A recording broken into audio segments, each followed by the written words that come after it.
today we're on our way to Tintagel and the legendary Jamaica Inn, and then I'll finish this video with some thoughts. As I didn't get a chance to shoot any video on the journey home, I'm not going to go to the castle at Tintagel, as you'll see from the video. It's really far too far for me, and physically I couldn't stand up to the walk, but I hope you'll agree I've taken some video which shows a rather different look at Tintagel, which is what I like to do, and then some thoughts on the Jamaica Inn. I hope you've enjoyed this series during my visit to Cornwall, and I've got lots more coming up in forthcoming videos. So let's get on with the journey. Funny name with it, Slaughter Bridge. Here's the bridge. Where a camel will just pass over. It's only a small little trickle here, look, see? Tiny little trickle.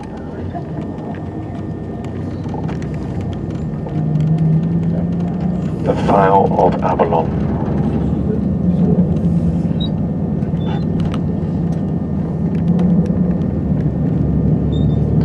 So Tintagel is situated in the centre of rugged and romantic coastline, and is the mecca for every traveller who wanders into the west.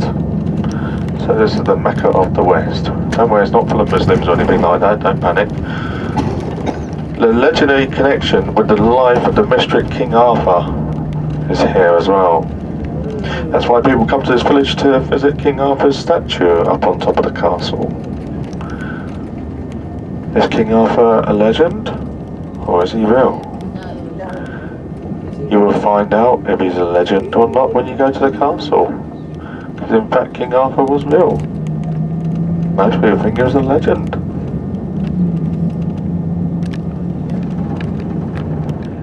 Fire that goes round to Conquest Hospital, doesn't it, eh? Number 95.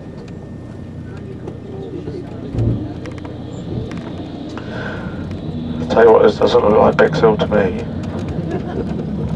A bit more scenic in Bexhill here, isn't it, eh? Anyone want to take a bit of slate over them? There's loads of slate up there. Oh, we've got a roof on board, haven't we? My dad would want some, wouldn't he? You want some slate, don't you? The parish church, unusually, is way up there, out on the headland. I suppose it needed to be if it covered a wide area. People needed to know where the church was for the services.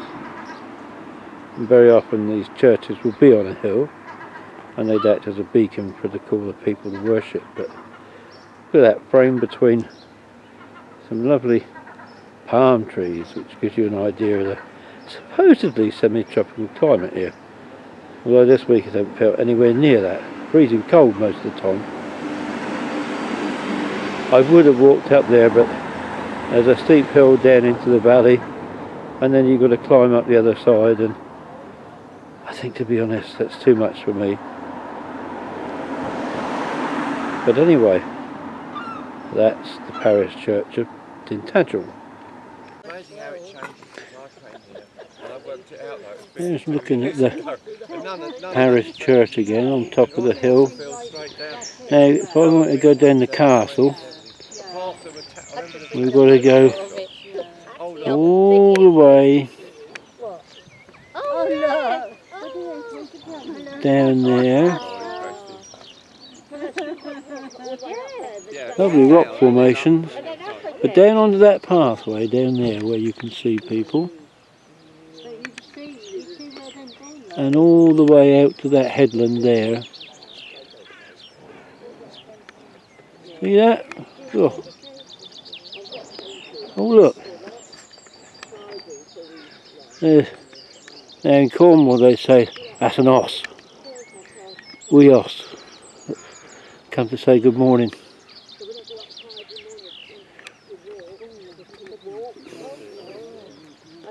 But that's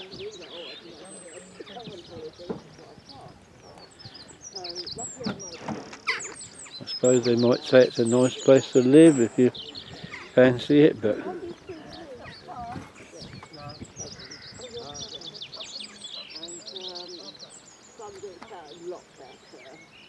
You've been alright on this holiday?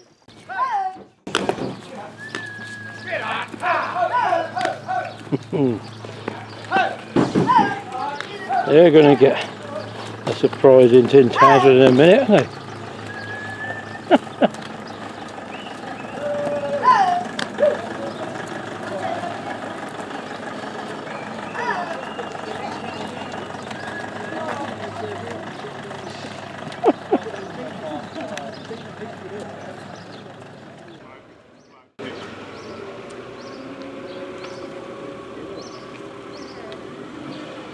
All-day breakfast.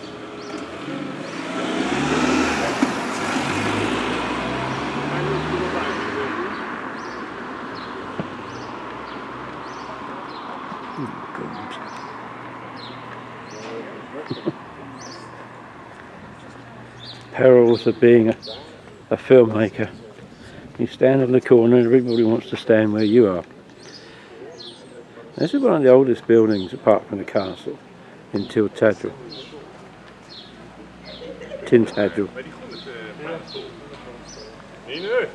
And that is the old post office, supposedly the first post office in the United Kingdom.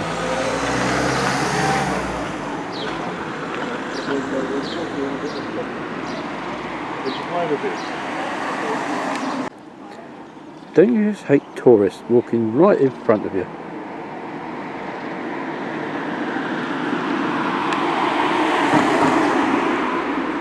Yes, it's now looked after by the National Trust, of course. English Heritage have Tintagel Castle. I've been there once before. Wasn't exactly impressed. Still not impressed. But at least it's a bit quieter now.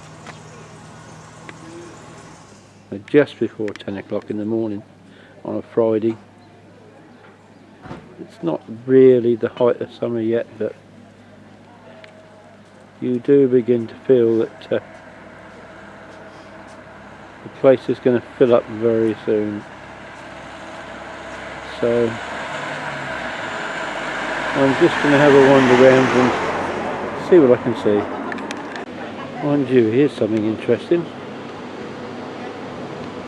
Don't often see a post box with VR on it. Victoria Regina.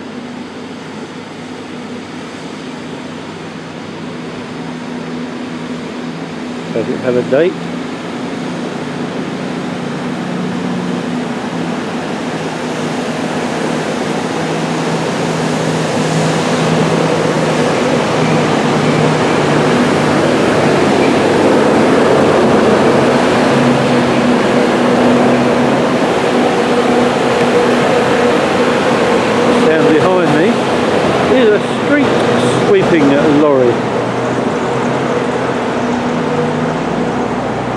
Or if your name is Spooner, sweet streaking.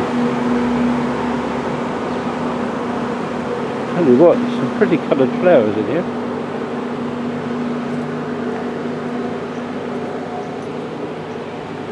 Columbines are just due out. Bluebells hanging on in there. Well, I'm actually now in the old post office in Tintagel. Why I can't say that name, I don't know. This, I've learned, is only the second building purchased by the National Trust. They bought it fairly soon after the old clergy house in Alfriston. They bought it in 1902 and it cost them £200. And this is one of the rooms in the top of the building. There you got the old-fashioned hot water bottle there.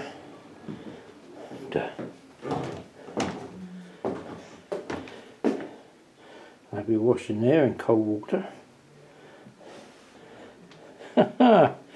And no bedroom would be complete without a gazunder. Why go under? Because it goes under here. Must be a sitting room of some kind.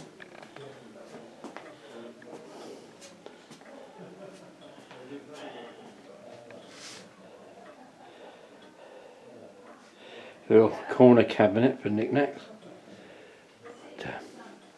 Lovely beams everywhere. And this long case clock. Yeah. Can you hear the ticking?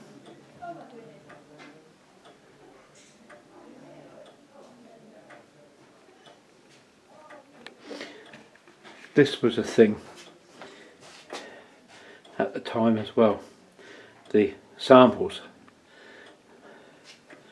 The kiddies in Sunday schools used to do it. Ladies' guilds used to do it.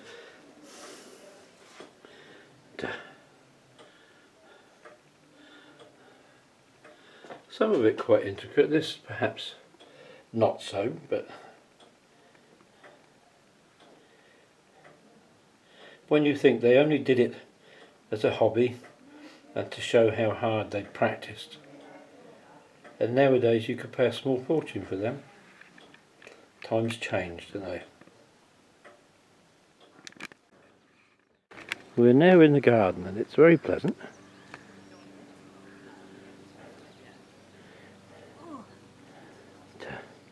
They've got a little shed thing there. What's not particularly pleasant is the new brick built extension to the house next door. Don't like that much.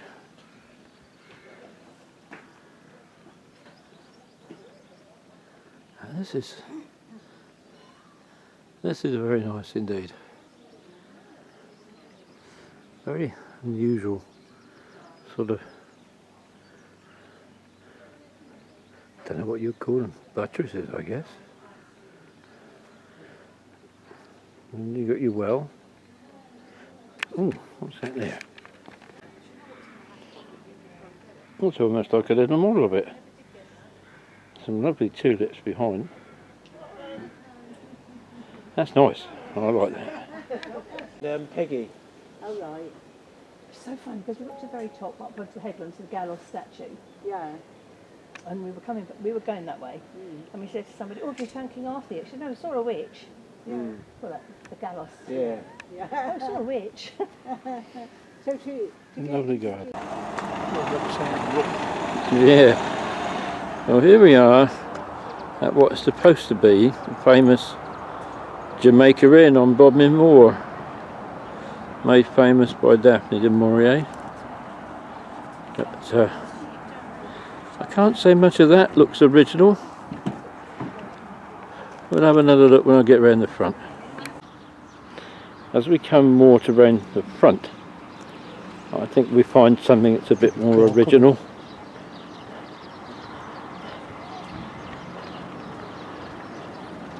And there of course you have a sign for the Jamaica Inn. There it is. This was on the old A30 at one time, but the new road has taken traffic away. There we go.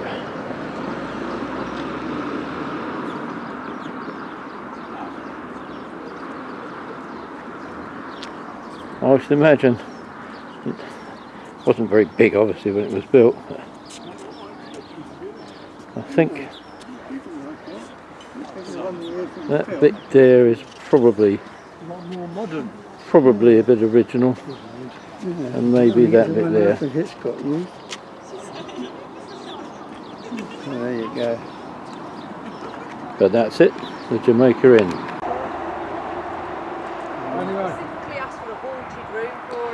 And we found this little viewing platform here for the Jamaica Inn. The plan is to tie him down, pretend loads of things, and leave him just there, let the ghosts do whatever they gives you an idea. Take no notice of the wheelie bins as they come into view. But apart from that, it gives you a good idea of the view you might have had Although I suspect there's a few less trees out there than there would have been, but And there's the oaks of the outland house. it's That's in the Midlands. you still smell the now. That's now. Where are they? There they are. That's what I want to look at. The other side of Brompton where I am. Just imagine they were there I got at the two time that sisters up there. Daphne du Maurier's novels are set in. And I do go back. I'm going back in a couple of weeks' time. The old boys at school. And the coaching in here would have I'll stay overnight. been doing a roaring trade with the Penzance to London coaches. This might have been probably their second change of horses, I would guess. But we're here right up on Bodmin Moor, and it's crisp, clean air. Nice. Good morning, everyone. Yes, it's me. Walking in the sunshine. 6:30 in the morning. I do some daft things tonight. But we're here at Trethorn, just outside of Launceston, on the final morning. It's the journey home today. So I thought maybe a few thoughts while listening to the bird song. It's been a lovely week. There are some stunningly beautiful places here in Cornwall, but I think on reflection they do come at a cost. That cost is a dirty great dual carriageway right the way through the middle of Bodmin Moor and right down what I would call the spine of Cornwall. There's one last piece they're working on at the moment, and then I think once that's finished it looks as though it's going to be possible to travel by dual carriageway and motorway standard road right the way from Penzance into London if you use the A30 A303 configuration. I don't know whether that's to help the Cornish people escape or whether it's meant to bring people into Cornwall. All I know is, for me, it spoils it a bit. Have I found the real Cornwall? I think I'd have to answer yes and no on that, because everywhere you go, all the places say, oh, you must visit, like you've got to go to Land's End and you've got to visit St Michael's Mount and all of St Ives, and of course when you get there it's full of tourists. And you know me, I'm sorry about the camera angle, by the way. I'm not very good at this filming myself business. I don't like filming myself. Yeah, as I say, everywhere you go, even out of season as it is at the moment, there's people, there's tourists. You don't get time to breathe. Sorry folks, I had to sneeze there. I've decided you've seen enough of my ugly mug. Now, I just pointed the camera there because that's a place I hadn't had a chance to really visit. There's a working farm here as well as anything else. Very interesting combination. Yeah, like I say, everywhere you go there's tourists. And that wasn't the real Cornwall that I came to see. Fortunately, I felt that the admission charges to St Michael's Mount were just a bit too high. They weren't offering even a discount on paying for the castle and the grounds together. And I just felt, well, I'm not knocking the organisation that runs it. I'm quite sure that their expenses are legitimate and quite justifiable. I just felt that that price point was a little bit too much when you've only got 2.5 hours or 3 hours there. That's all. But if people want to go and see it, I do recommend that you do. For me, I decided I'd take advantage of the time allowed in Penzance, and I got the little bus stand of Mousehole, which is spelt mouse hole. And there I think I just touched on the real Cornwall for a bit. I travelled with the locals, went down to this beautiful harbour, which you've seen already in one of the videos, I think. Only a tiny little place. Alright, there's a few visitors there, but not enough at this time of year to spoil it. So I felt as though I touched a little bit on the real Cornwall there. And even the buses look like little mice scurrying about every 20 minutes. It always reminds me of a company called Harvey's, which first awoke my interest in Mousehole, who had this Albion Nimbus, tiny little bus it was, with a big destination blind on the front, and I thought that looked like a mouse. So things haven't changed an awful lot, except I think first Plymouth City Bus is operating services on behalf of Cornwall now. Virtually all of them seem county council sponsored. So yes, I think I touched on the real Cornwall there. Also, yesterday on the way back, and I didn't film it, we, I don't know why, perhaps I thought I'd have a bit of respect for this chap, we went to a cider farm. And this chap, he gave us a warm welcome, but he also made us all squiffy before we come back. Now, his idea of a welcome to his farm and a lecture was to tell us a bit. His family have had this land for 100 years. They only use the apples grown on their land, whichever size of harvest it is. They press there, they ferment there during the winter, they bottle their cider in the spring, I think he said. And it's some of the best cider I've ever tasted, to be honest with you. But his idea of giving you a sample, he fills a half-pint glass with his traditional cider, and then, to quote his words, go outside, neck it, and then come back for more. So we all went outside, we all drank this, we came back, he filled it up again with sparkling cider, and then he said, that's it, he said, just help yourselves now when you want some more. Lovely chap he was.